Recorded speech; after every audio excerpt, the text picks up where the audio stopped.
have three papers that are closely related to one another, discussing the political economy of trade policy in Kosovo. Trade and trade policy has become of increasing importance and is or should be very high up on the political agenda. How to boost Kosovo's exports, especially in view of the chronic and extraordinarily high trade deficit in Kosovo. I don't know what the latest figures are, but the trade deficit is, it's about between 80 and 90%. Essentially, exports come nowhere near to covering the imports, the import bill. And Kosovo has developed as a sort of remittance economy with many of the sort of resources necessary for growth coming from abroad, partly in the reform of remittances, partly, as we've heard, in the form of aid flows, and to a small extent in foreign investment inflows. With the global economic crisis, which began in 2008, there was a huge, as you know, collapse in international trade in 2009, but more particularly there's been a sort of collapse of the previous sources of growth in terms of external inflows, not only in Kosovo but throughout the region of the Western Balkans and indeed further afield in the Baltics, in many parts of the world. In the 2000s, the economies of the region were booming with 5% growth, steady growth, and based on essentially external finance and inflows of foreign resources. There's a story which we've sort of heard about in relation to Yugoslavia in the previous lecture, but again, the region became dependent very much on foreign resource inflows of capital, financial capital, foreign investment, remittances, and so on. And the financial crisis brought an end to that type of growth. And it's compounded, although there was a slight upturn in 2010, 2011, the second wave of the crisis is hitting home with the problems in the eurozone. The eurozone crisis has led to a banking crisis in the EU, and EU banks are retrenching, they're pulling capital out of the region, and it seems unlikely that given those problems, which seem to be persistent and may continue for a number of years, that the former economic model, growth model based upon inflows of resources can continue. In Kosovo, we also heard the aid inflows have been falling and will continue to fall. So Kosovo, and the Eurozone crisis is also affecting remittances. Migrant workers are losing their jobs. In Albania, for example, in the first phase of the crisis, in 2009, 2010, there was not much impact from that side, but with the Eurozone crisis deepening, especially in Greece, the inflow of remittances is beginning to sharply contract. And so what the governments in the region are looking for a new growth model, a new approach to economic development and growth. And the sort of proposals which are being put forward relate to essentially how to boost the competitiveness of the economies, how to mobilise domestic resources and not rely so much as in the past on foreign resources. So this is the key problem, this is the critical issue. And to become more competitive and to earn one's own way in the global market through increasing exports and increasing the earnings from abroad in order to self-finance the necessary imports. So this is what this session is all about, how to what sort of trade policy should be put in place in order to enable that new growth policy, new growth model to actually be implemented, and to escape from the difficulties of prolonged economic recession. And all the countries in the region are falling back into recession. This year, negative growth is, in the first 2 quarters, has affected all the countries of the Western Balkans. I don't know about Kosovo. Kosovo is very slightly, advantageously displaced from the EU problems by the very fact of its being rather less integrated than some of the other countries. But in any case, it's still a very important problem for Kosovo as for the other countries in the region. So the 3 papers that we're going to hear today are covering different aspects of this, and they go from the specific to the more general. The first paper by Maria Holzner on measuring the effects of trade liberalisation in Kosovo is looking very specifically at what would be the impact of free trade agreement with the EU, what would be the impact of reducing or eliminating import duties and substituting, moving towards a fiscal and tax policy based much more on taxing domestic incomes and shifting the tax policy in that direction. What would be the impact of that? And I mean, essentially what he finds is there won't be any particularly bad negative impacts on production and output. And this is rather surprising and remarkable result. If we think of the only case I know of where this policy has been implemented in the region, in Montenegro, in the early 2000s, the result was devastating for the Montenegrin economy. Reduction of import duties led to an inflow of cheap foreign products, which undermined the domestic producers and led to economic collapse and deindustrialization, which has only been turned around after independence by these large inflows of foreign investment, which created a huge property boom in Montenegro. Subsequently, very quickly, led to with the economic crisis, cutting that resource, a very most deep recession in the region of Montenegro. So anyway, I can only suppose that the reason why Mario comes to this result is that the production in Kosovo is anyway so low that whatever you do is not going to have very much impact. A second paper by Petrit and Gashi is towards a tariff policy for Kosovo. This is also looking at the actual specific tariff policies. And he is proposing 4 different scenarios, including the free trade scenario, but also including a scenario of a more policy of import substitution, more protection of domestic industries, and asking will that assist in the development of Kosovo's economy on the basis of developing the own resources. So that's a little bit more in line, I think, with the new growth model proposals that are coming out from some sources. And then that neatly leads us on to the final paper by Luca Uberti on from state industry to Enclave, Kosovo's mining sector in industrial policy perspective, where he's taking up the issue and the debate about industrial policy and import substitution-led growth, and discussing that in all its various aspects. So that's the panel we've got. We have 20 minutes for each paper, and I'll hand over to the first speaker, Maria. Maria Holzner.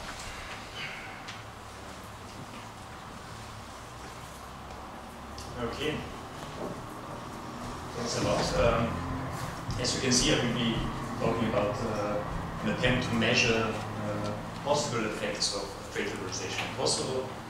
This is joint work with Florin and Peci, who is here with us. Right, so I'll give you here's the overview of the presentation, a short introduction. I say a few words about Kosovo trade structure, although I'm sure you know this much better. Explain a little bit the model, the data that was applied, the results, some of the major results, and give also some tentative conclusions, policy recommendations. As you well know, the EU granted the so-called autonomous trade measures in 2000 for all countries of the Western Balkans, also to Kosovo. So basically, at least in terms of tariffs, Western Balkan countries can export freely to the European Union. There is an issue about non-tariff barriers, which in this work can't be addressed. So that is a different story, but let's say, at least in terms of tariff rates, there is mostly zero tariff rates for West Balkan country exports to the European Union. For Kosovo specifically, there has been implemented a stabilization association process tracking mechanism, replicating the SAA process of Kosovo in 2002. Kosovo joined the Central European Free Trade Agreement in 2007. And now the future step towards stabilization association agreement is inter alia also the signing of a free trade agreement, negotiating and signing a free trade agreement. So our research question was, what would be the possible economic effects of such a free trade agreement, which basically means that Kosovo reduces also tariff rates to zero for EU imports to Kosovo. Just two slides on the structure of Kosovo trade. As you're well aware, the trade balance is catastrophic, one could say. It's about 40% of GDP, if I'm correct, as a deficit. So we see the small black bars are the exports. They are growing, but still the balance, the negative balance is increasing as well. What are these exports? The structure is very much focused on basic metals. I think Italy is the biggest country of where exports are being sold to, and this is mostly nickel. There is a bit of mineral products down there. We see that, but almost 2/3 are basic metals, extractive industry. While the imports, this is the right bar, are more diverse, reflecting demand of Kosovo population.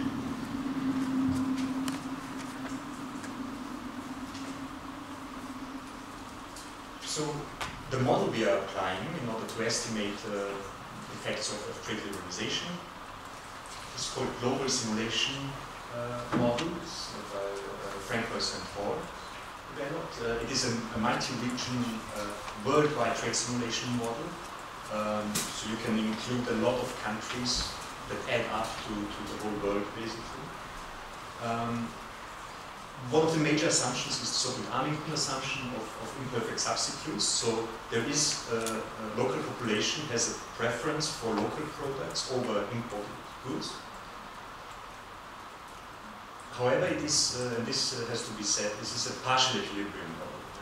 In order to estimate a global, a general equilibrium model, which would be preferable possibly, one would have to have input-output tables across the economy, and this doesn't exist.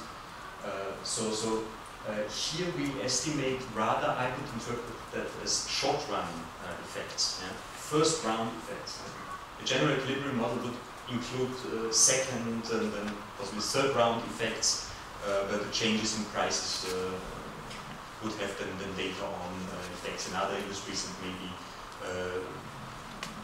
some industries that are in the first round of effects, so to speak, in the short run, hurt and the output is lost, then maybe in other industries this would be increased in the second round of effects. So this is not possible for us here, this is just short-run effects. And the scenario, as I said, was to reduce Kosovo tariff rates to zero for imports from the EU. While the import tariff on the side of EU for Kosovo products is already zero. That's the only thing that changes. The data is mostly year 2010 data. Talking about data is always, playing around with the data is always dirty, so don't want to know. We had to do quite some data mining with regard to especially production data, hard data to be older data in 2007. But let's say mostly it reflects 2010 for Kosovo, the EU, and we have a block rest of the world. We do the simulation at the two-digit industry level, so quite detailed. We have trade on tariff and trade from Kosovo customs and EU and rest of the world from UN trade, unit trading databases. We have also so-called trade with self. This is basically domestic production sold on the domestic market. It stems from Statistical Agency of Kosovo, Eurostat, UNIDO, UNSTAT. And the model needs as well a few elasticities. This is the export supply elasticity, aggregate import demand elasticity, and elasticity of substitution between domestic and foreign import goods. These three elasticities, ideally one would like to estimate that for each industry in Kosovo, the EU, and the rest of the world, which we consider to be quite impossible given the data, so we took that from the literature. So that obviously is, again, caveat. If you change the elasticities, also, let's say the order of results will change as well. So, I think, don't take the numbers really completely for granted. It's an indication where things might go in the first short-term effect. So the results, we had the results for 27 industries. I will always pick only a few industries where most of the action happened or none of the action at all happened. So in the first row we see the average tariff rates of Kosovo as they were in 2010 for each industry. And in the second column we see the change in prices after full liberalization with the European Union. So we see up there the four industries where the prices change most, meaning decrease most, and those four that they almost do not change. So obviously prices change most where on the one hand, first the tariff rates were high, but then in Kosovo most industries have basically the same tariff rate. Yeah? It's about 9% on average. A few industries which are especially meant to deliver inputs into further production, like coal or also machinery, have reduced rates, tariff rates. But otherwise it's mostly 9%. So the tariff rate doesn't differentiate too much in the change of consumer prices. It's more the question how much imports are there, how much local production is actually there. So motor vehicles is basically all of it is imported. So here prices fall strongest. Similarly, tobacco, machinery, electrical machinery industry. While on the contrary, in agriculture, fishing, forestry, mining, probably hardly find any change of prices after full liberalization. What about output changes, which are also estimated here in this model? On the one hand, output changes most, where prices also change most, and also where the largest part of domestic production is also sold domestically. So this, in percentage of output, it's tobacco, electrical machinery, computing machinery, chemicals, and machinery industries, which in relative terms change, have the biggest losses in output. However, these mostly are not really big industries in Kosovo. So combined output of electrical machinery, computing machinery, chemicals machinery is some 40 million euros. We're not talking about big sums. While you have basic metals, for example, motor vehicles, So basic metals, the production goes into exports. Domestic production is not sold really domestically, so there is no output change. And motivated means there is no domestic production. So overall, we see in the last row, for all the 27 industries analyzed, we find only a loss of 0.66%. It's just these few industries up there which are above 3% loss in output.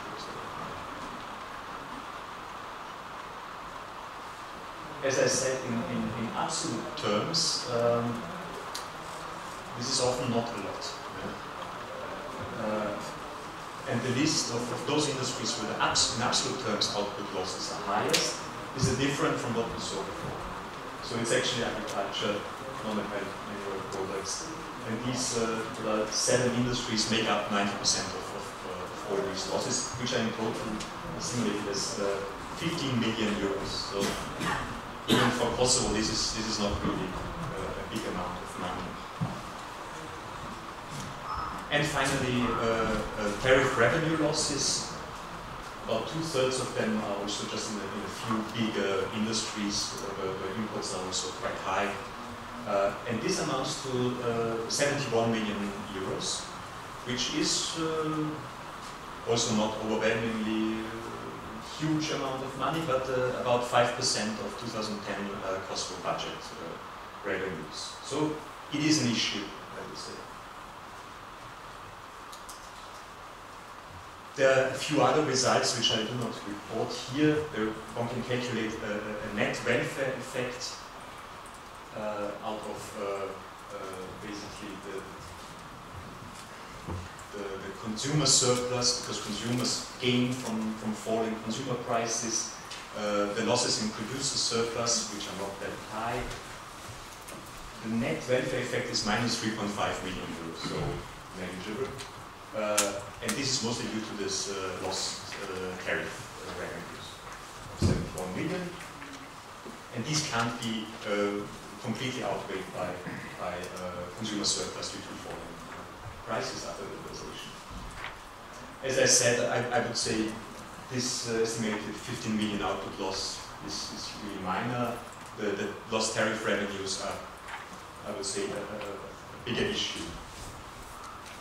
And coming finally to conclusions and some policy recommendations. Country has really a problem insofar as there is hardly anything to export apart from base metals. There is a persistent trade balance deficit, and the possible free trade agreement with the EU would especially hit tiny but medium to high skill sectors. And there is the question whether that is really, one would have to look at the single industry, what exactly do these machinery, electrical machinery industries produce? Is it worth to compensate them maybe? But loss in tariff revenue, I would say, is more important. One could think about compensating new tax revenues. I would argue, given that so far taxes on income and wealth make up only, I think, 11% of Kosovo budget revenues, and this is only about 1/3 of the European average, that especially in this type of taxes, one has to increase tax rates or coverage or collection efficiency, if you will. So I would argue for more income taxation, less consumption taxation. The other thing is obviously, and this sounds like World Bank, blah blah, improvement of competitiveness through investments in physical infrastructure and institutional infrastructure, all these things. But I think in practical terms, one would have to rethink the whole currency issue and consider maybe an own currency, and through devaluation one could also compensate output losses after liberalization, especially if, maybe like in the case of Montenegro, these losses might be even bigger than what we estimate here. That would leave some kind of flexibility for economic, for an autonomous economic policy. Because, and I like very much what Susan was telling us before about this 80s, basically what happened in the 80s in Yugoslavia. I see here really a connection to the eurozone crisis and the euro area that does not have a central budget, like Yugoslavia didn't really have it, is negotiating from case to case redistribution. So Kosovo in that time had also a foreign currency, it was not able to influence the dinar really. And now we've again taken over a foreign currency, the euro, where you don't have any influence. And that might be an issue to have a more currency. However, countries like Croatia, which nominally have an own currency, only fix it to the euro, and this is probably even worse than the euro. So an alternative obviously would be to simulate again currency devaluation by some wage policy maybe, given that especially public sector still covers less than a third of the employment in Kosovo. So wage policy that orients itself on productivity growth and inflation and tries to keep wage growth in order to check competitiveness and possibly even the better with this. So I think these are the options that possible. Well, thanks for your attention. You can always contact me also later on if you have a question. We have also runs this Balkan Observatory website, and if you don't know it yet, there is a mailing list from time to time. Every month also forward some information for researchers. Regionally, we also have a working paper series if you want to publish something in this working paper series. You're welcome to send it for me as the editor. Okay, thanks a lot.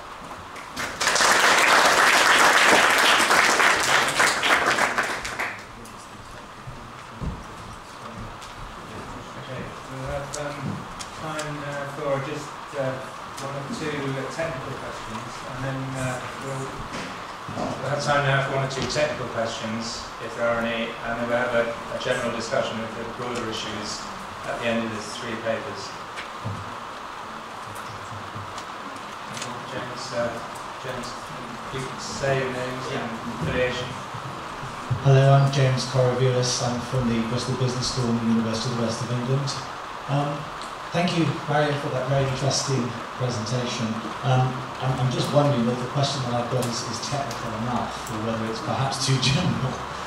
But I was just thinking about the fact that, as we know, one of the key issues in terms of the development of Kosovo post-1999 is the lack of reindustrialization. There was a sort of collapse in Kosovo's manufacturing and industrial sector during the 1990s, and what we've not really seen post-1999 is the re-establishment of sufficient manufacturing and production capacity in Kosovo.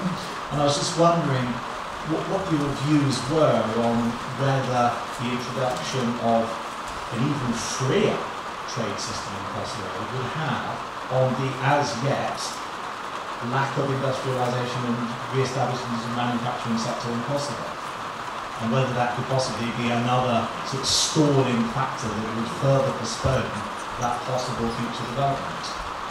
I have a counter question, so you would argue for increasing tariff rates instead? Not necessarily, no. But that's the point. The trouble is Kosovo is a small open economy. Export growth strategy is probably the only viable solution. So trade liberalization, I think, is a must. Anyway, it's a political must. If European Union accession is the aim. I think the word industrial policy is not anymore such a bad word as it was for the last decades. So I think it's not bad to have a strategy, but by that I don't mean writing in this typical Yugoslav style, 400 pages industrial strategy every second year. This won't help, but concrete measures. And I think, especially in the infrastructure, really building roads, everything that helps to reduce costs, price of your end product. So apart from devaluation of your currency, you can also try to decrease costs by building basically a motorway everywhere. So that also in the countryside people can produce something. In the end, if the price is low enough, there will always be someone demanding your products.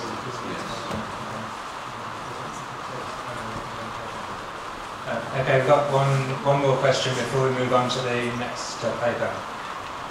Just a technical question about where you obtain the tariff data, because of course Kosovo has a uniform tariff of 10% ad valorem that's applicable to all imports except for the SEFTA imports and except for certain imports that are subject to exemption. So I assume the data, because it's less than 10%, reflects or factors in some of the exemptions. It would have to, I would think. So I'm just curious as to what data source you use.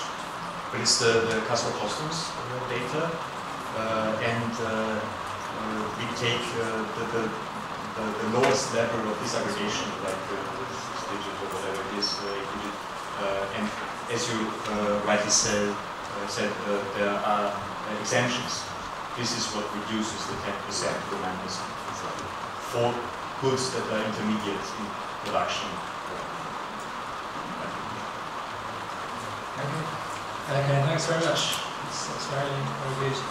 We move on now to the second paper by Petrit, Gashi and Stephen Creskoff on tariff policy for Kosovo. And I understand Stephen Creskoff is going to present the paper.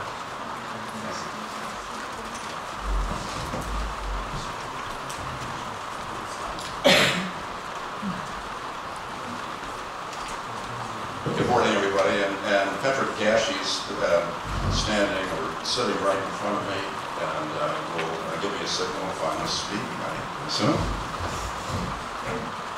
But we do not have a PowerPoint, so this will be strictly verbal. Tariff policy, of course, is an important component of a nation's trade and economic policy, and our paper reviews the historic basis for Kosovo's current tariffs, briefly surveys Kosovo's current trade regime and its policy regarding trade in goods, and outlines 4 policy options for Kosovo's tariffs in the future. The Kosovo situation is, I think, probably unique. At least I'm unaware of any other country in the world that adopted a flat tariff, a 10% tariff applicable to all imports. The historic reason for this was in August of 1999 with the advent of the UMIC administration. And the concern was revenue raising and not trade policy.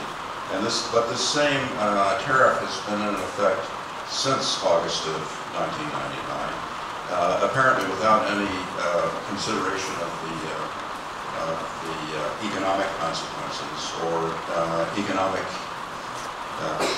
analysis of the effect of just having a flat 10% tariff on all imports. Of course, the current situation today is because of the SEFTA agreement in 2006, approximately 40% of imports are duty-free if they're qualified under SEFTA. And in addition, there are a number of exemptions, intermediate products and so forth, that have been provided for by the Ministry of Finance. So the average applied tariff rate now in Kosovo is, we're told, approximately 5.3% ad valorem.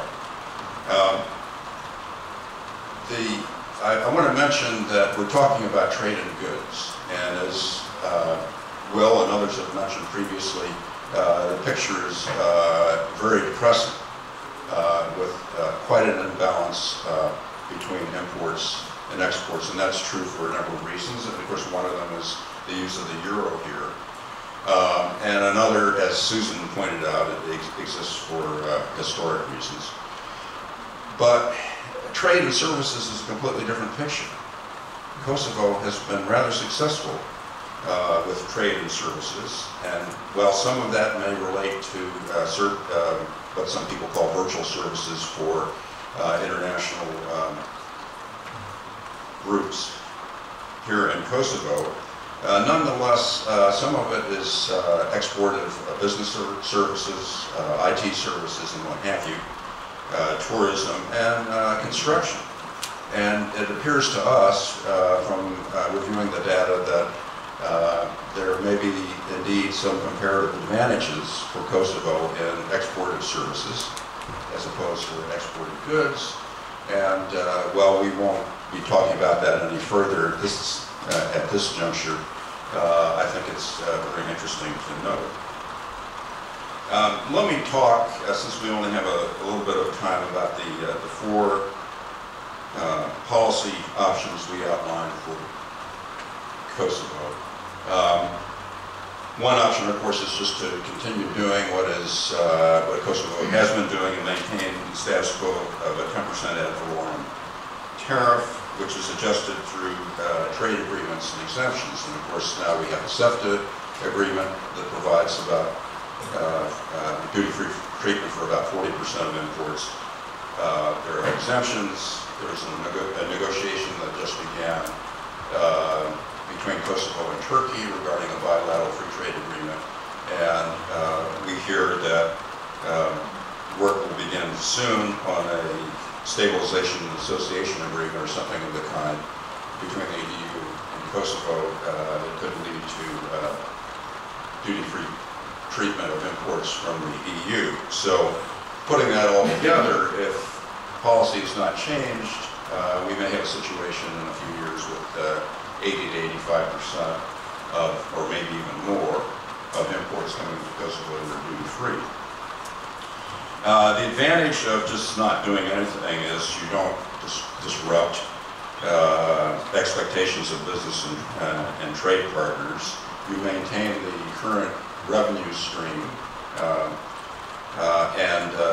But I should note in that connection that revenues from tariffs are not terribly significant. Well, customs collects approximately 75 to 78%, according to them recently, of government revenue. Most of that is from VAT and from excise taxes. Customs comprises only about 15% of customs collection, customs tariffs, I should say, comprises about 15% of customs collections and approximately 10% of total government revenue. So it's not a real big figure as previously mentioned. The drawback of just continuing with the status quo is there's no economic analysis. There's no look at how exports could be encouraged in certain sectors and how the economy can be benefited with a real tariff and trade policy. So then we move to our next option, which is just to introduce unilateral free trade. Well, 40% of goods are already duty-free. Soon there'll be an agreement with the European Union. That's pretty close. Why not just, as some advocate, go immediately to unilateral free trade without bilateral negotiations? There'll be some loss of tax revenue, but there should be some increased economic efficiency and output, lower cost to consumers, less government regulation. So this is certainly an option to consider and to look at in terms of economic analysis. The third option that we posit is to maintain the current average applied tariff level of 5.3%, and then lower or eliminate tariffs on goods not produced in Kosovo, because there's no reason to penalize consumers. and possibly increase tariffs on goods produced in Kosovo if and when local producers can demonstrate that they can be competitive internationally. In other words, the idea is not to just protect local producers that will never be competitive internationally, but if they can make a case that their production will in the future, or is even now, competitive, perhaps there's some reason to protect them. Now, if you look at the tariff structure of the European Union, you'll see the European Union has an average applied tariff level of about 5% also, but with a lot of tariff peaks. So for, according to the WTO, 9% of all EU tariffs are 100% ad valorem or higher. So that's, that's really quite a different situation than Kosovo's, but it's a situation that is fairly typical throughout the world. Fairly low average applied tariffs, but very significant tariff peaks that are used to protect certain producers in certain industries, hopefully for sound economic reasons rather than political reasons, but I'll leave that for you to decide. So Kosovo could follow this option, which would require sound economic analysis of adjusting the tariff rates. And then an agreement with the European Union doesn't necessarily imply across the board duty-free treatment, because if you read bilateral trade agreements, or so-called free trade agreements, you'll see that they're frequently products and areas that are carved out and excluded from free trade treatment. So I don't think the assumption should necessarily be that there'll be free trade across the board as a result of an agreement with the EU. The last option we look at, and I've had some vigorous discussions with my colleague Petrit about, is the option of import substitution, industrialization, or some sort of an industrial policy scheme. And Professor Woodward mentioned this in her talk also. ISI, or import substitution and industrialization, involves replacing imports with domestically produced products, and that has had very mixed success historically, and its success, to the degree that it's had success historically, we find that that seems to correlate with the strength of governance, and in countries with not particularly strong governance, it is, if I can use a term that is probably not appropriate in the context of economic discussion, it has crashed and burned. So if you have a really competent government and good economic analysis, maybe it's something to consider.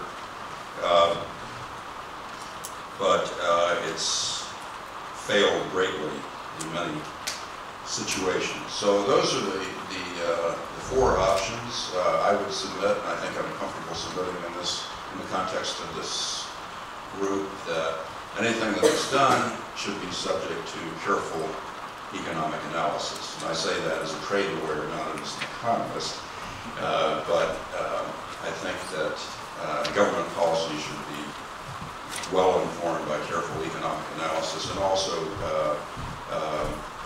by carefully obtaining the input of all concerned stakeholders. So with that, I haven't run over my time, but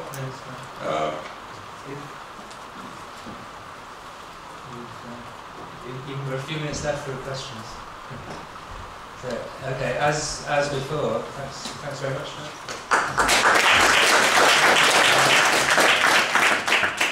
Only non-economists get applause. Very clear presentation. We have time for a couple of specific questions. If you could keep your general questions till the all three days. Yeah, and those of you interested can always catch me after the session and talk to me. I'll be available. Okay, we've got Jim. It looks like we've got two questions for you. Yes, James. Yes, me again. Hi, James Corrivelis from the Bristol Business School and the University of the West of England.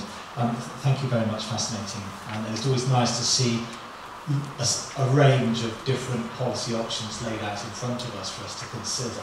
I just wanted to ask a very specific question about the idea of trade tariffs focused on particular goods where it is understood or believed or even hoped that Kosovo may have a comparative advantage in those particular goods or sectors. And I'm imagining that you're referring to perhaps again industrial or manufactured goods, since those are the areas where Kosovo seems to have the least developed sectors. Yes. If so, I mean, could you possibly give me any examples of the types of goods that you may be envisaging where Kosovo could possibly have a comparative advantage that could possibly benefit from this kind of policy? Yeah. I can't. I'm sorry to say we've discussed this. We know that in the past there was some textile manufacturing in Kosovo.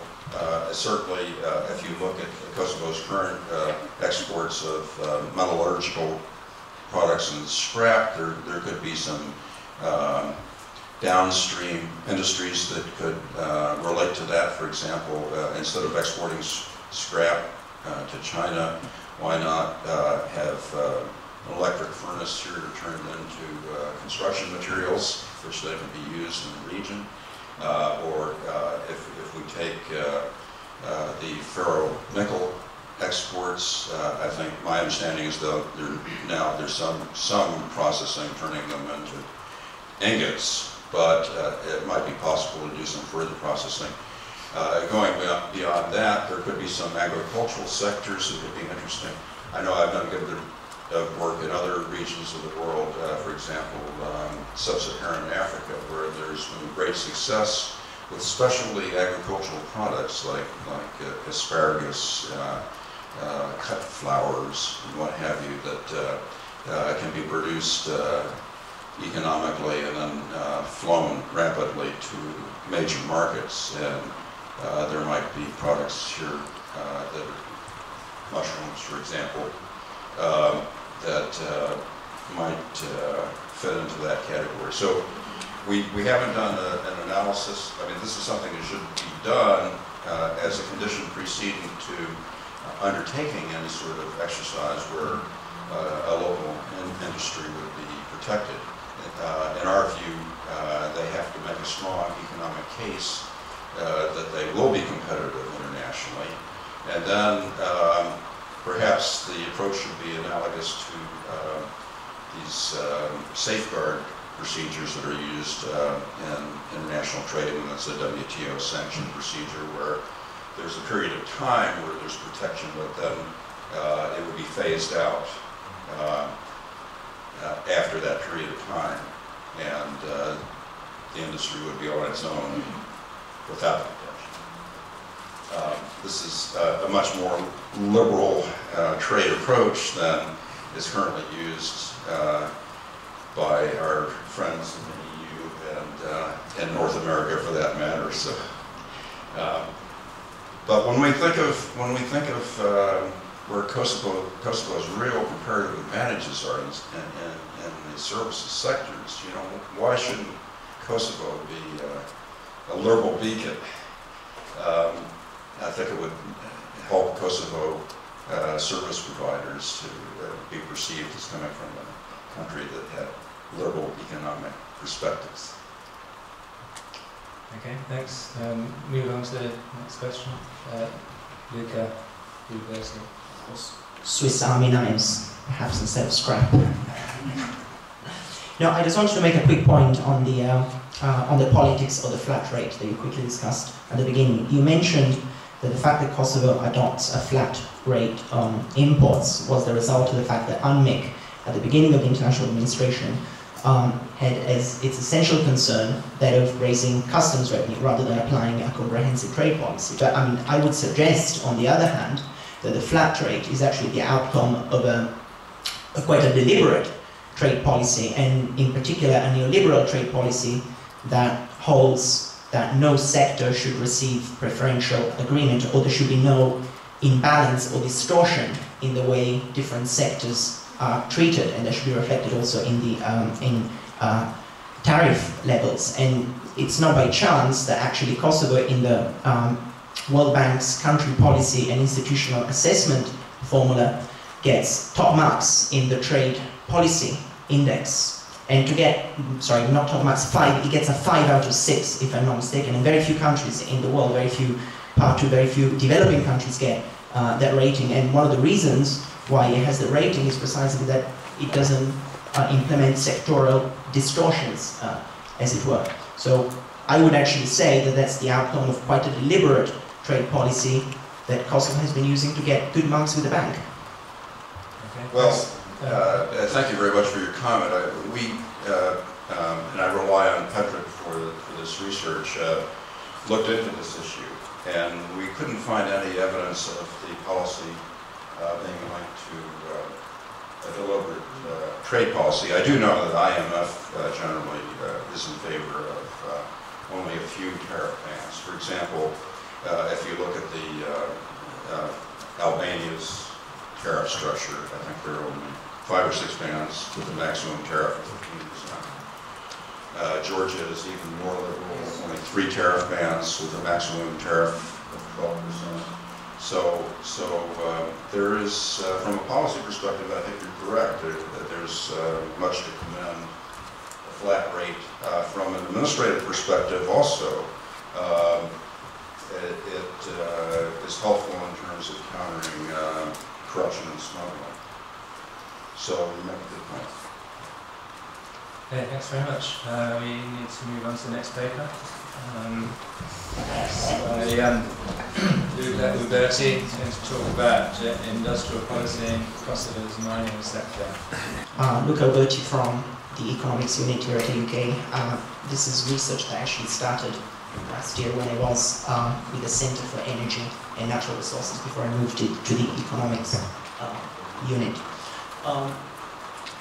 What I'm looking at in this paper is, broadly speaking, a political economy analysis of the mining sector, the mining and metallurgical sector in Kosovo. So what I'm trying to do is to identify the institutional and policy determinants that underlie comparative patterns of development in Kosovo's mining and metallurgical sectors that I abbreviate as MM sector.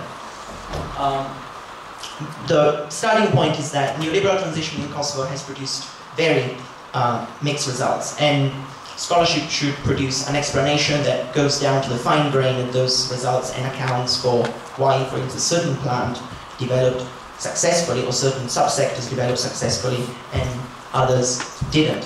And the body of theory that I mobilized to achieve this result, to complete this task, is what I would call structuralist political economy, which aims to identify different patterns of state intervention in the economy, different types and different depths of state intervention in the economy to explain different economic development outcomes. So I'll just jump on to the conclusions, just to be clear where I'm trying to get at. Quite surprisingly, even though the policy framework in Kosovo has been broadly neoliberal over the past 10 years, there has been cases of industrial policy, right? So industrial policy, interventionist industrial policy, has really been part of the policy landscape in Kosovo. However, often covertly, or even sometimes, as I document, even unwittingly. So it wasn't intended on the part of policymakers to deploy certain policies, but the conjuncture led certain policies to effectively produce results that will be tantamount to the results produced by a consciously interventionist industrial policy. And what I do in the case study evidence that I bring to bear on my paper is to try and explain the micro patterns of differential development in Kosovo's mining and metals industry. And what I identify is, I say correlation between quotes because it's not really a quantitative correlation, but I explain cases of successful, micro cases of successful industrial development with reference to intervention, and I explain cases of not so successful industrial development or even outright deindustrialization with reference to state retrenchment and market encroachment, let's say. So in that sense, I say that there's a correlation. All of the successful case studies that I identify can be explained with reference to state intervention. All of the not so successful case studies that I identify can be explained with reference to market encroachment. So let me briefly mention the theoretical propositions that I use to conduct my analysis. So the first point is that industrialization is good, broadly speaking. Industrialization is an effective response to conditions of rentierism.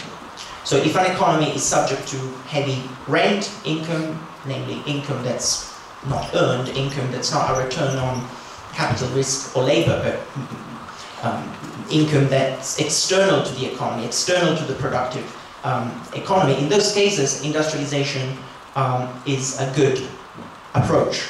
Promoting industrialization is a good approach in those contexts. And the reason is that industrialization promotes production linkages within the economy, and it fosters a densely integrated internal production structure and undermines what Hirschman calls fiscal linkage, namely the ability of the state to tax rents, right? Be them resource rents or aid or remittances. As a matter of fact, in Kosovo, the bulk of the state budget's income is drawn from VAT. So it's really a tax on consumption, and that consumption, interestingly, is in turn financed overwhelmingly through aid and remittances. So the tax on consumption in Kosovo is really a tax on rents, albeit indirectly. The second thing that fostering production linkages does is to reduce the importance of consumption linkages, or what we may call more, in a more traditional way, Dutch disease, right? So when there's high resource or rent windfalls, then usually resources are shifted from productive sectors in the economy onto consumptive sectors, because there's high demand, there's high income in certain social strata, so there's high demand for consumption. And so resources shift into those non-traded sectors that have to service that demand for consumables.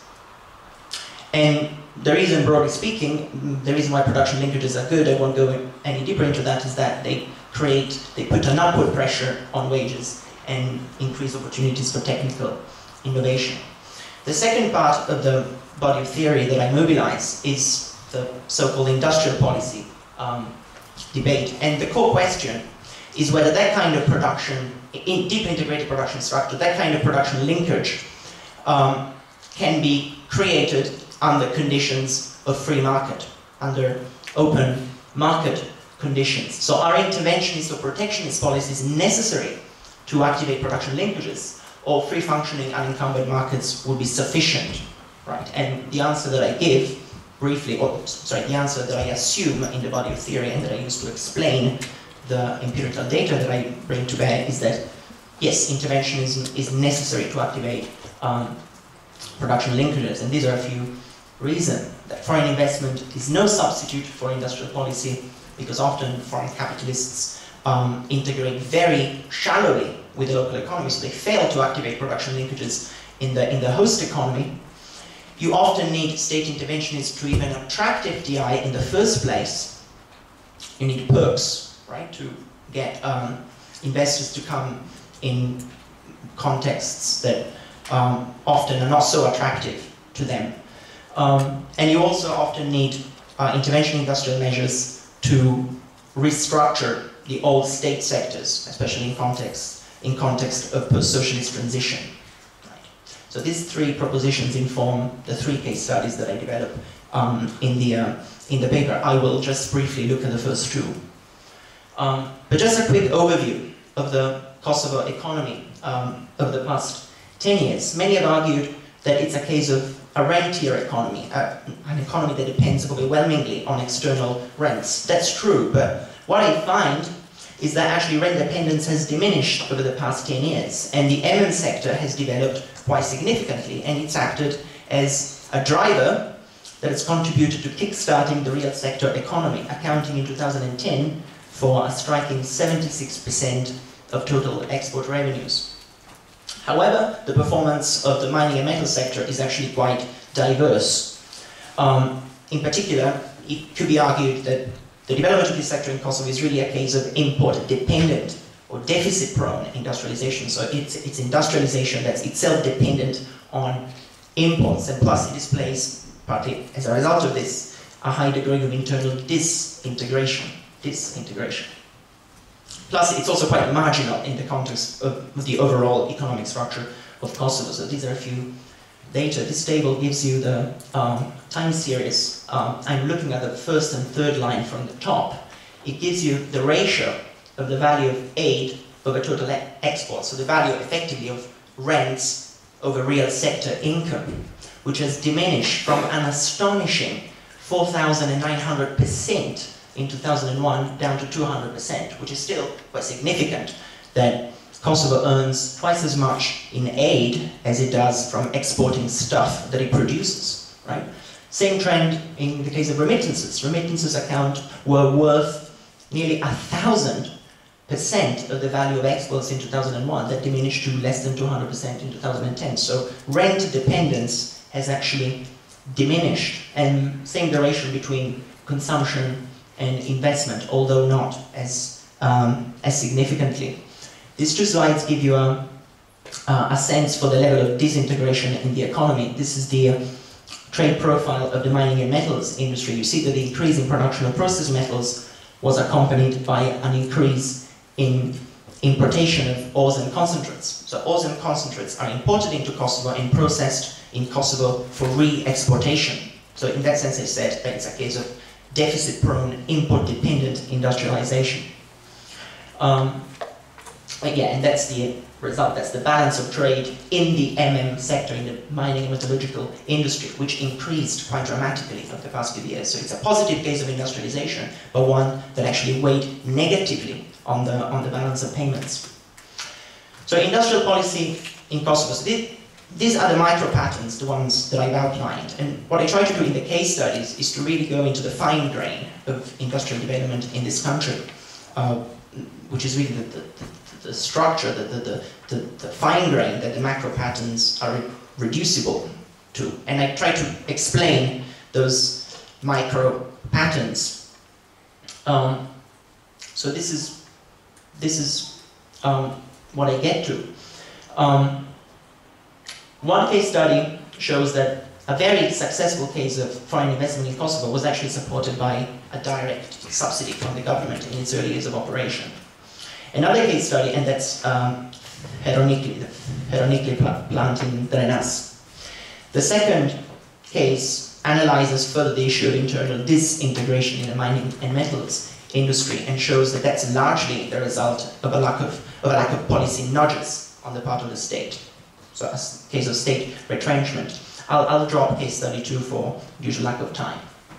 So the case of Heronikli, which was privatized in 2005 and developed very quickly into becoming really an industrial champion in Kosovo, accounting in 2008 for actually more than 50% of total export earnings. So it's really the main factor that mitigates the trade balance and reduces the rent dependence of the Kosovo economy. And quite strikingly, this case of successful industrialization was supported by a direct subsidy paid, well, not so direct, an implicit subsidy, let's say, paid through the utility bills by the state.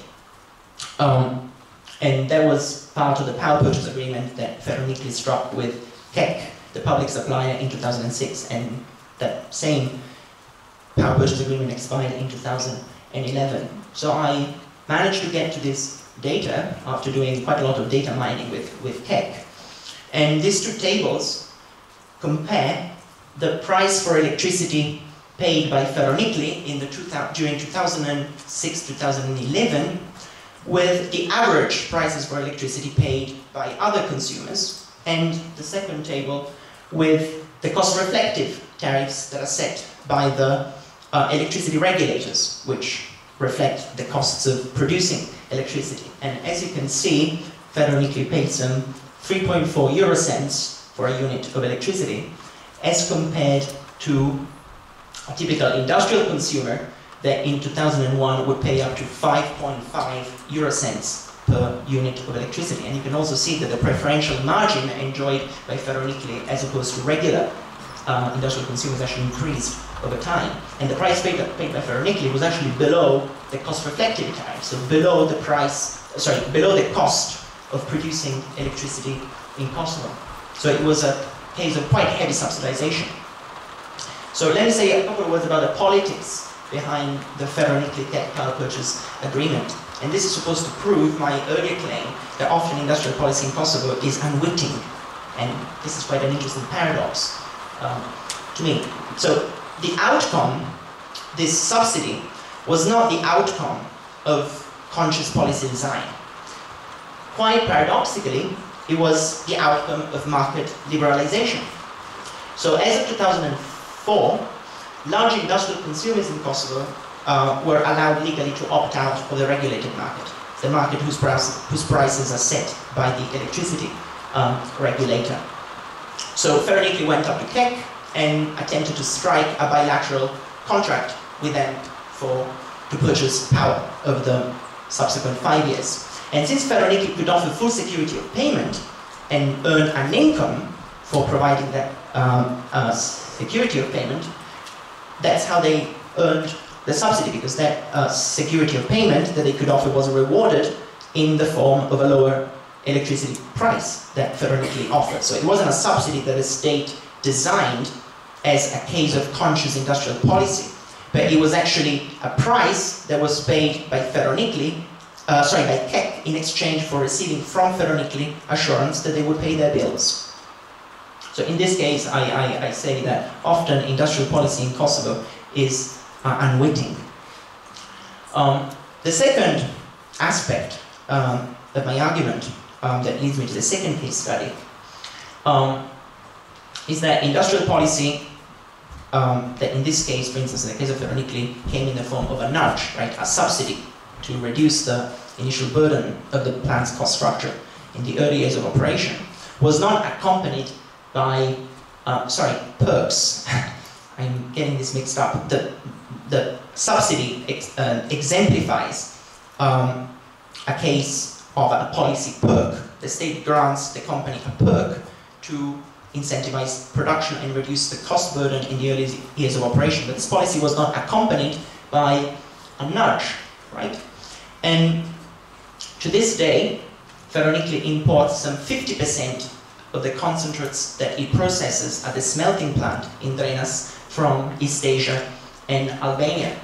So much as the export orientation of the Thessaloniki plant was quite successful, its record of import substitution was actually quite poor.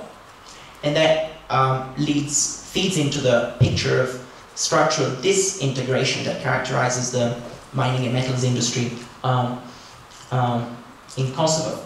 The management of the plant argues that this is the result of a difficulty of obtaining surface rights agreements with local landholders in the vicinity of the mines, but that doesn't excuse the government for not pressurizing the plant into switching to local producer. As a sovereign, the state is the ultimate guarantor of property rights, so it could make the protection of foreign capital conditional on the achievement of import substitution targets through, for instance, a local content requirement. In fact, the striking bit of information is that local content requirements in the mining and metals industry are actually illegal in Kosovo. And the new law that was passed in 2010 explicitly stipulates the right of mining investors, and I'm quoting, to import directly from their respective suppliers all requisite goods and equipment. So, arguably, had the privatization agency in 2005 requested in the leasing contract to Thessaloniki that they met certain import substitution targets, that would arguably have been illegal under this law.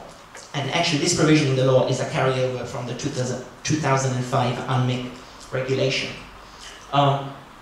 So a couple of conclusions. In Kosovo, the process of neoliberal transition certainly brought a huge influx of rent, income, and very mixed patterns of industrial development that sometimes were even cases of stagnation or deindustrialization.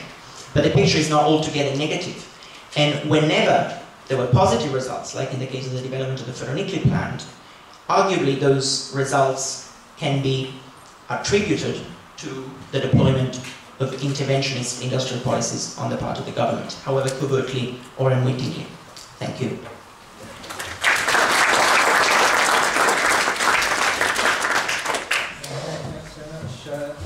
Luca. We're nearly at 12:30, and we started a bit late, so I think we can overshoot a little bit. I think we'll move straight into the general discussion.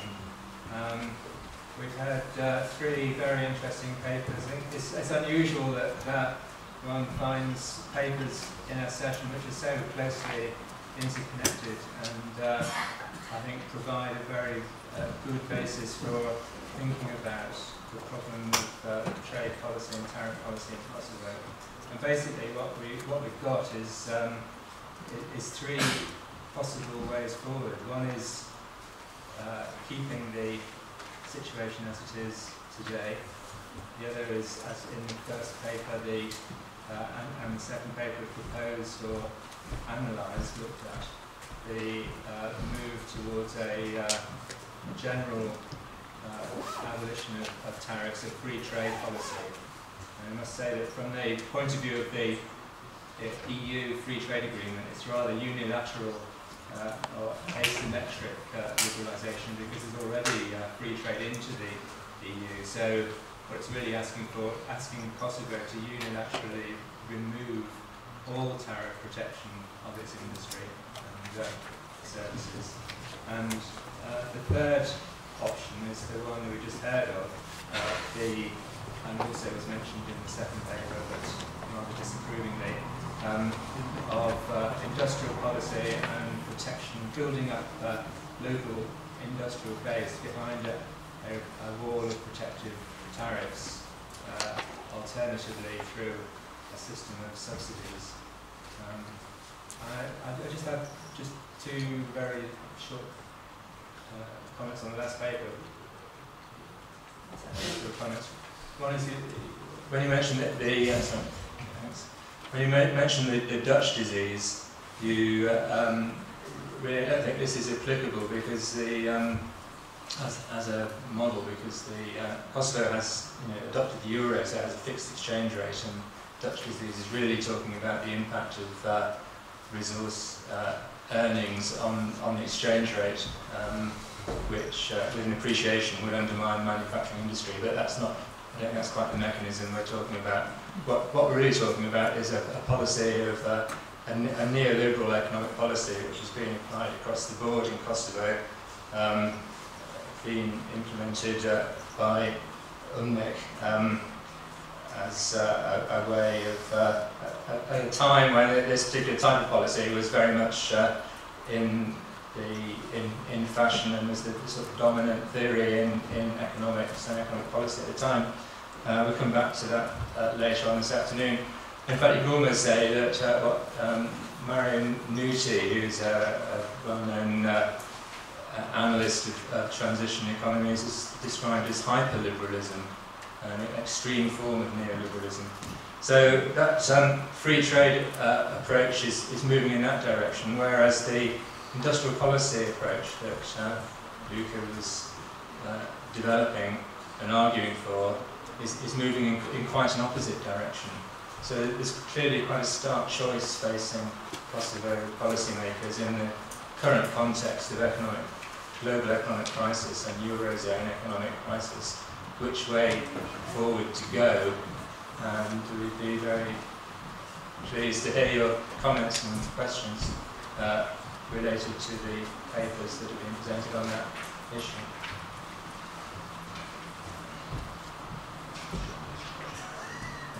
James? Yes. I can't see whether you were holding out their hand behind me. Okay. Hello? Yes, it's on. Okay, it's me again, James Corbias from the Bristol Business School. It is a question which is largely focused on what Luca was just saying about industrial policy and also about Kosovo's mining sector. And I know that what to do with Kosovo's mining sector, with the Petrit complex and all the mineral resources which are in actuality lying underneath Kosovo's soil, or in theory or hopefully lying underneath Kosovo's soil, what to do with them is a subject of huge debate that's been rattling around for years. And one of the questions which I'd love to have an answer to is the true extent to which Kosovo genuinely has a future in mineral extraction, considering the fact that, whilst on one hand there are some rich deposits in Kosovo, that's beyond doubt, is the size and the scale of these deposits and the size and the scale of the possible operations that you could set up in Kosovo always going to be actually quite small by international standards? Is it the case that Kosovo actually is never really going to compete in terms of mineral extraction with some of the huge mineral extraction capacities which are available in the competitor countries around the world? I know it's a slightly provocative question, but I'd like to know the answer.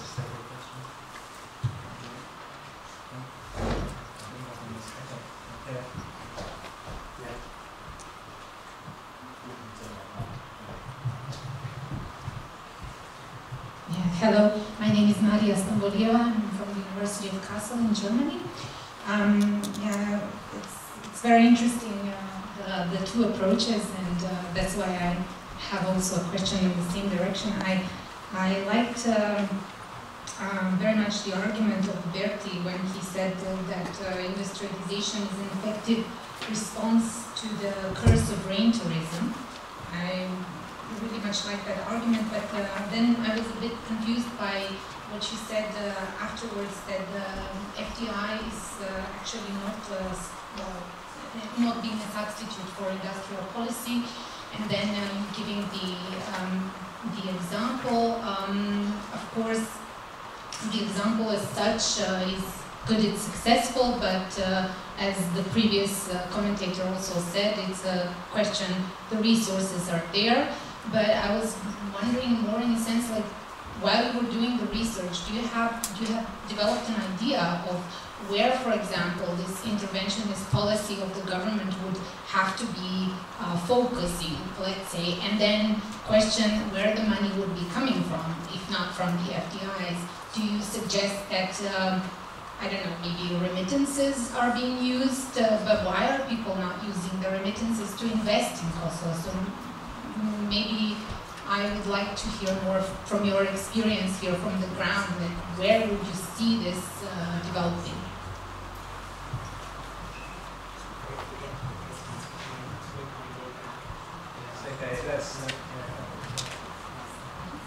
If I may, I'll start from the last question from Maria. When I said that FDI is not a substitute, I didn't mean to say that it shouldn't be a complement. Just to be clear, I actually do think that FDI is crucial. External capital inflows in productive areas are crucial to development. But the neoliberal argument that I'm contesting is that as long as you have FDI, you don't need to implement an industrial policy. That's not the case, because companies that come and invest in Kosovo do not have an incentive or an interest in developing, well, often they do, sometimes they don't, to develop production linkages with the rest of the economy. So there's some things that FDI cannot do. So there has to be a complement to it, namely industrial policy. On your point about how to finance perks, keep confusing, how to finance perks, how to finance things like subsidies. There's a lot of aid money that comes into Kosovo, but well, I haven't explored this aspect of my paper in the presentation, but hardly any of that money is actually channeled into industrial development. Right? There's all sorts of issues that dominate the donors' agenda: the rule of law, gender issues, governance reform, democratization, youth, and so on and so forth. But in real sector development has really dropped out of the donors' agenda in Kosovo for all I know about donors programs. Going back to James's point about the viability and the questions of scale constraints in the context of the mining and metal sector in Kosovo, it's a difficult question that probably I cannot answer exhaustively, but a point to consider perhaps is that scale, I don't think that scale is that significant as such in the context of metals, because the cost function of metals extraction doesn't change that significantly on a temporal scale. It's not that the costs of extraction are that high at the beginning and then they diminish. Mining is labor intensive, and the costs of labor remain pretty much the same during the production period. So I don't really see how the question of scale or learning has that much of an impact in the context of mining. More so in the context of metals processing, obviously. But even in that subsector, the price of metals is pretty uniform across the world, also because it's traded through commodity companies. So the price of metal, it's not that you can get a metals industry that all of a sudden becomes particularly competitive, extraordinarily competitive in the world. So I don't think that the issue of scale and learning are terribly relevant, although certainly important. Just briefly on the Dutch disease issue, in the paper I specify, and I draw this from Jonathan de Jong, there's two aspects of the Dutch disease. One is an internal dimension, and the other one is an external dimension. The external dimension is the one that Will Bartlett mentioned, namely currency appreciation under conditions of resource windfalls or rent windfalls, let's say more generally. The internal dimension is the fact that labor resources shift from productive sectors of the economy, including manufacturing, onto the service sector when rent windfalls occur. Because rent generate pressures towards consumption. There's some social strata that all of a sudden become rich and have disposable income to spend in the economy, and since services, non-traded sectors cannot be imported easily, the economy has to move resources from manufacturing into the service sector to meet that demand. So, and that's the internal dimension that I discussed in my paper rather than the external dimension. Okay, two more questions. Susan Woodward, two more questions. Sorry.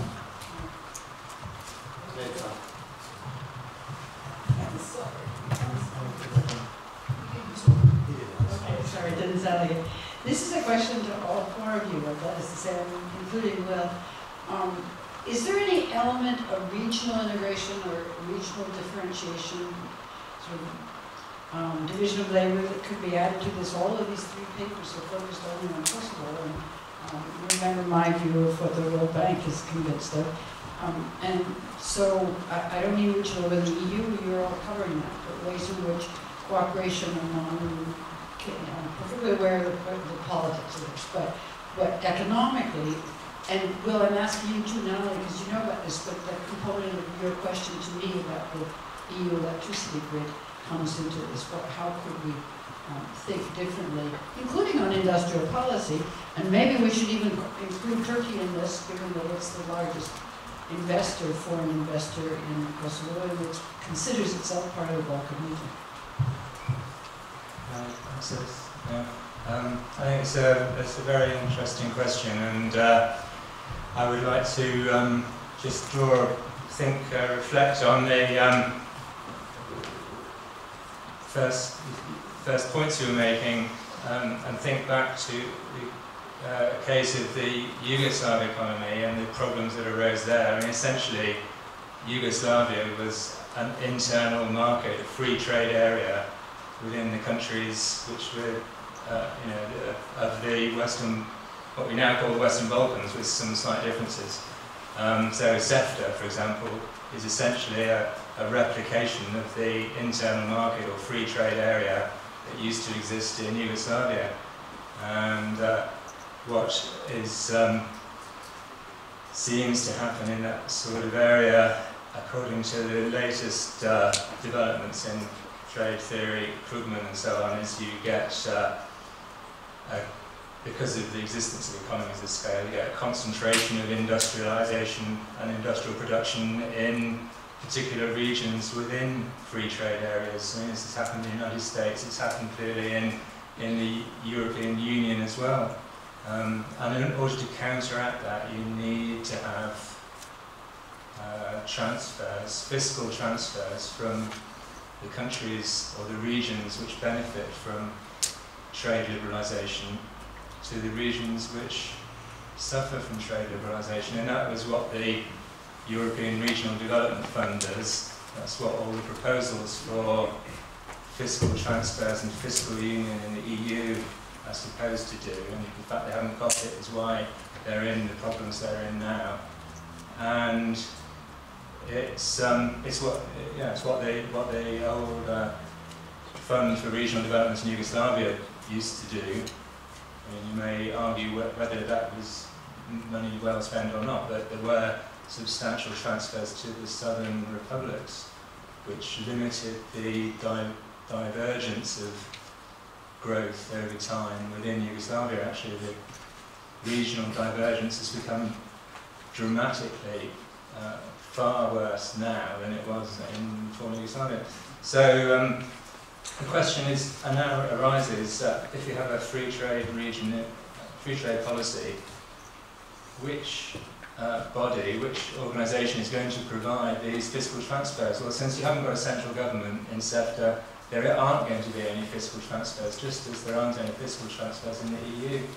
So you're going to have the same problem with free trade here as an internal market. And if you join the EU, you join the bigger internal market, and you have a bigger problem. So I see it as I'm on Luca's side, although I disagree with him a little bit on some of the technical issues.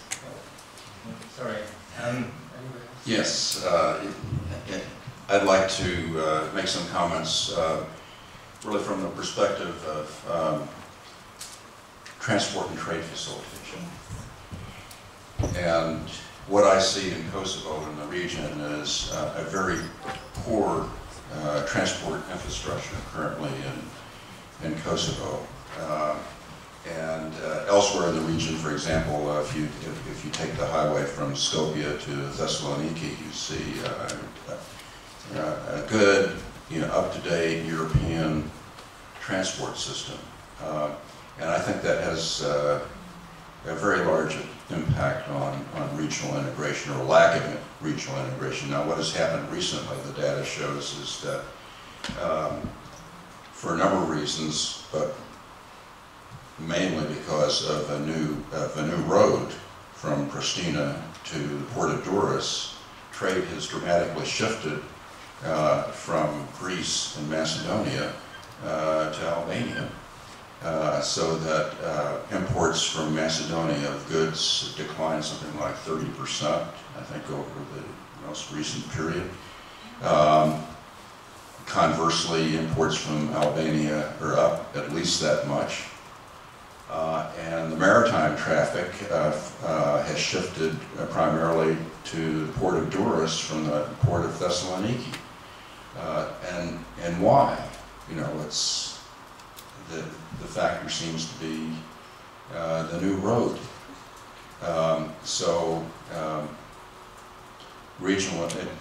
Regional integration, I think, requires good transport system and a good and attention to trade facilitation. Trade facilitation is very important.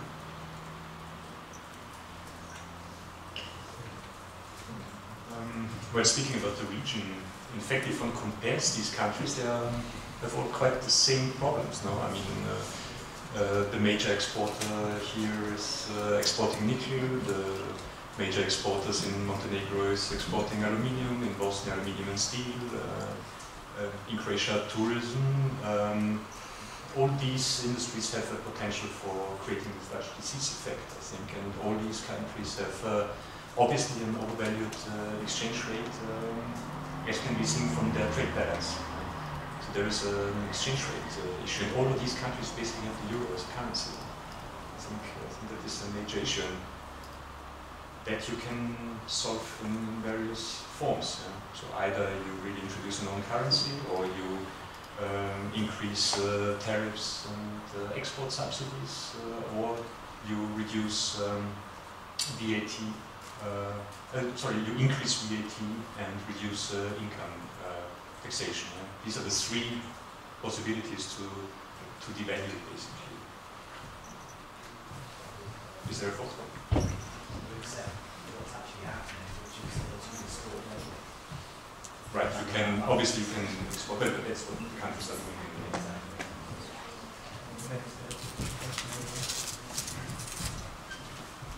Sure, Jameson from UNDP. I'd like to hear your comments on your thoughts on the potential for the service sector. We talked a lot about mining, the influence of agriculture in the economy, but it seems like there's quite a young, educated workforce in Kosovo, extremely low labor costs, and a high proportion of English, German, and French-speaking people in Kosovo. Do you think that there's any potential for the service sector in Kosovo, and how, and speaking of subsidies, what policy space does the government of Kosovo have in perhaps nudging or perking or whatever it is that sector?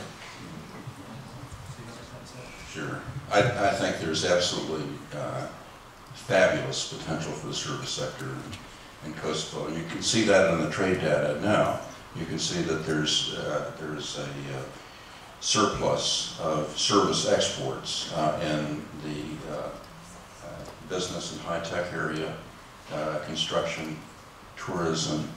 I think the Central Bank of Kosovo reported something like a 280 million euro surplus in services for 2011. That's been increasing.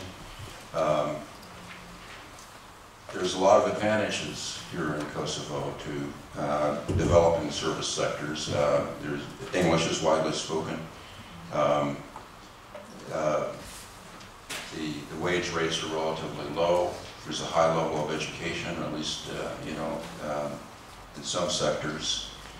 So there are all the ingredients for developing strong service exports that are necessary, except possibly for protection of intellectual property rights. That still is a little problematic here because of the ineffective court system, and because Kosovo is not yet a member of WIPO or some of the relevant international conventions relating to intellectual property protection, which I think will be important. So that would be an important issue for the government to pursue as quickly as possible.